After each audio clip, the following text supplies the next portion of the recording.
दशहरा जो है, इसको विजयदशमी नाम से हम पुकारते हैं। जी। शास्त्रों में, पंचांगों में विजयदशमी नाम से इसका उल्लेख किया गया है। और विजय होती है जीत होना, और जीत होने वाली दशमी विजयदशमी। और आप जानते हैं कि रामायण की सारी जो घटना है वो अ, कई प्रकार के एक दुखों से भरी भी थी, लेकिन बाद में वो एक सुख लेकर के भी आई। और ये विजयदशमी जो थी, ये ऐसे तो विजयदशमी इसका नाम है। इस दिन आयुध पूजा की जाती है, शस्त्रों की पूजा की जाती है, और अपनी सीमाएँ जो हैं, सीमाओं को लाँघ करके आगे भी जाया जाता है। जाएँ। ये एक उसका एक अलग प्रकार है। लेकिन ये जो विजयदशमी थी, अब इसमें रावण जो था, और रावण 4 वेद, 6 शास्त्र, 18 पुराण, 28 स्मृतियाँ सब कुछ जानने वाला था। लेकिन उसका एक अज्ञान था। अज्ञान और उसका जो मद था, वो बहुत बड़ा था।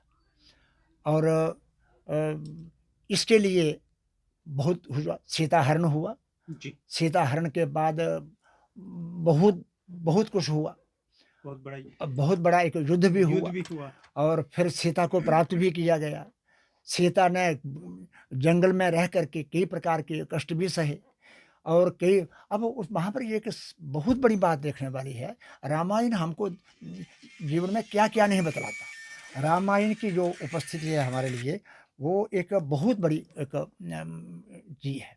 क्योंकि रामायण हमारे घरों में यदि है, हमारे समाज में यदि है, हमारे समाज में उसका अनुकरण किया जाता है, वो हमको बहुत बड़ी शिक्षा देता है। अगर अगर पिता हो तो दशरथ की तरह हो, हैं? उसको उसको उसके हृदय में ये बात नहीं आई। राम के राज्य की तैयारियाँ हो गई हैं, राम का राज्याभिषेक की तैयारियाँ हो गई हैं, और लेकिन एक थोड़ी-सी बात से कि अच्छा ये मेरे पुत्र को वचन, वो जो आपने वचन दिया था, वो वचन लेकर के दे दो। तो ठीक है, उस समय बहुत से अच्छे कामों के समय में भी बहुत से ऐसे वो एक क कलुषित दिमाग वाले, कलुषित बुद्धि वाले लोग होते हैं कि जो एक उसमें कोई अड़चन डालना चाहते हैं। वही बात उसने की। लेकिन राजा सर्वसामर्थ्य थे, और राम को एक राजकुमार हैं, जी, और एक राज समूह में पलने वाले वो, और लेकिन उस समय सब कुछ कर सकते थे, हो सकता था। लेकिन कभी उन्होंने कहा कि ये होगा, उन्होंने रामचंद्र जी ने, भगवान रामचंद्र जी ने ये सारा स्वीकार कर लिया, और पिता ने ये कहा भी ठीक है, जैसे तू कहती है, तुमको दिया हुआ वचन है, तो मैं इस वचन का पालन करता हूँ। और ये वनवास जो था, ये केवल राम को हुआ था, सीता को नहीं हुआ था। सीता ने कहा जहाँ मेरे पति जा रहे हैं, वहीं पर मैं जाऊँगी, वहीं पर रहूँगी। ये कितनी बड़ी बात है। और इस प्रकार इतनी एक सुखों में पलने वाली जो सीता है, वो उसके साथ जाने के लिए तैयार है।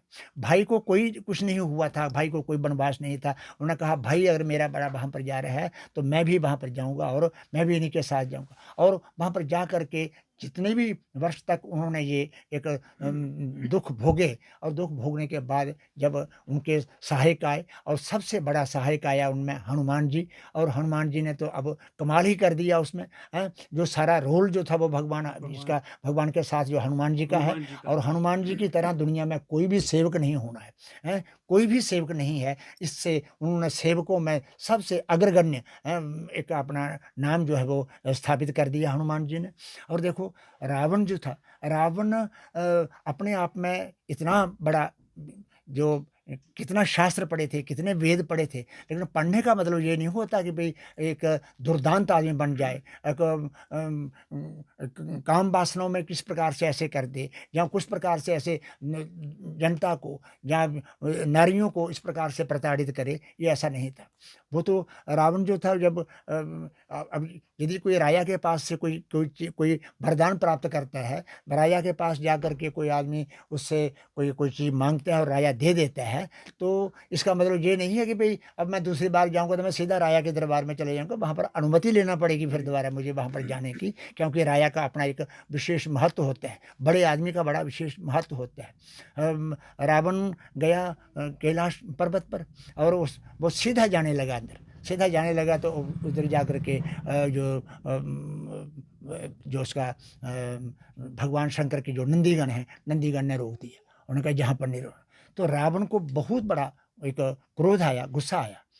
उन्होंने कहा कि ये तुम कौन है मुझे रोकने वाला यहाँ पर? उन्होंने जहाँ पर कुछ शब्दों में, जहाँ पर एक हिंदी के कुछ शब्दों में ऐसे कह दिया है कि काल की आज मजाल नहीं, कर जाए अचानक बाल भी बांका, जे भुज दंड अखंड प्रचंड न राखत घोर घमंड किसी का, क्रोध न आए विरोध न हो, अपमान करे एक श्वान गली का, रोक लिया नभ मंडल में क्यों वाहन रावण लंकपति का। उन्होंने कहा मैं लंकेश हूँ, मैं लंका का पति हूँ, मेरा रावण, मेरा जो रथ जो है उसको रोकने वाला तू कौन है? तो इस प्रकार इतना उसको हो गया। तो उन्होंने कहा कि ये नहीं है कि भी तू यहाँ पर चंद्रहास नामक की तलवार जो थी वो तुमको वहाँ से मिली, आशीर्वाद के रूप में मिली, अब तो शंकर भगवान को इस प्रकार के उल्टे-बिल्टे शब्दों में आकर के कहने लगा है।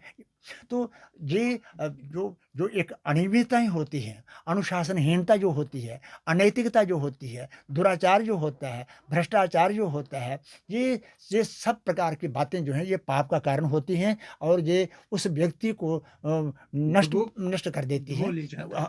तो इस वही एक था कि उसने एक परस्त्री का अपहरण किया और परस्त्री को ले गया और राम अपने सेवकों के साथ वहाँ पर उसको लाने में समर्थ हुए और उसके बाद वो अपने अयोध्या में आए और ये विजयदशमी के रूप में, ये दशमी जो थी, जो विजयदशमी के रूप में एक मनाई गई, क्योंकि इस दिन यदि कोई भी इसको बिना पूछे हुए मुहूर्त भी बोलते हैं कि इस दिन यदि कोई बहुत खराब भद्रा यदि नहीं हो तो इस दिन कोई भी किया हुआ काम जो है वो बिल्कुल मुहूर्त, मतलब इसको अनपुच्छ मुहूर्त, बिना पूछे हुए मुहूर्त, स्वतः सिद्ध मुहूर्त इसको बोलते हैं।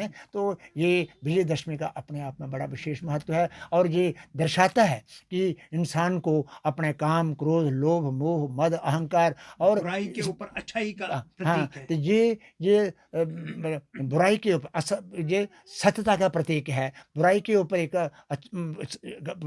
और दुराचार के ऊपर सदाचार का प्रतीक है। ये इस प्रकार का एक ऐसा कार्य जो था, ये विजयदशमी ही पर्व जो है वो हमको सिखाता है और हम सबको ये सिखाता है कि हमारे पास यदि विद्या भी हो, ज्ञान भी हो, धन भी हो, ऐश्वर्य भी हो, सब प्रकार के सुख साधन भी हो, लेकिन हमें अपने ज्ञान को नहीं भूलना चाहिए, अपनी मर्यादा को नहीं भूलना चाहिए, अपनी नैतिकता को नहीं भूलना चाहिए, अपने अनुशासन को नहीं भूलना चाहिए। भ्रष्टाचार, दुराचार, कदाचारों को दूर भगा करके हमें अपने विजय की ओर, अपने परंपराओं की ओर आगे बढ़ना चाहिए। इन्हीं शब्दों के साथ आप सभी इस कार्यक्रम में थे। मैं आप सबका आभार व्यक्त करता हूँ। इस शुभ अवसर पर मैं आप सबका अभिनंदन करता हुआ विशेष रूप से मैं जम्मू कश्मीर के जो हमारे उपराज्यपाल आदरणीय माननीय श्री मनोज सिन्हा जी हैं, जिनके नेतृत्व में ये सारा जम्मू कश्मीर जो है वो एक व्यवस्थित प्रकार से चल रहा है, मैं उनको नवरात्रों की भी और इस दशहरे की, विजयदशमी की भी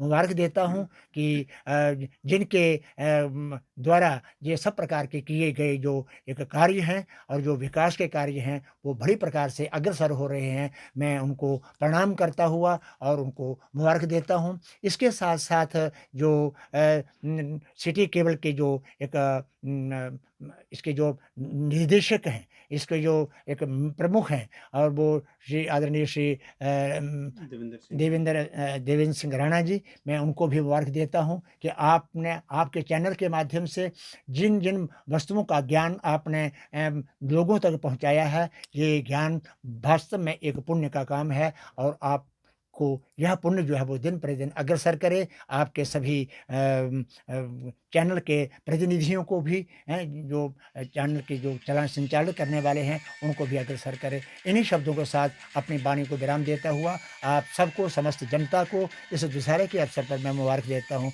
बधाई देता हूँ। धन्यवाद। टेक वन अब आपके व्हाट्सएप पर। व्हाट्सएप करिए hi 9728253663 पर।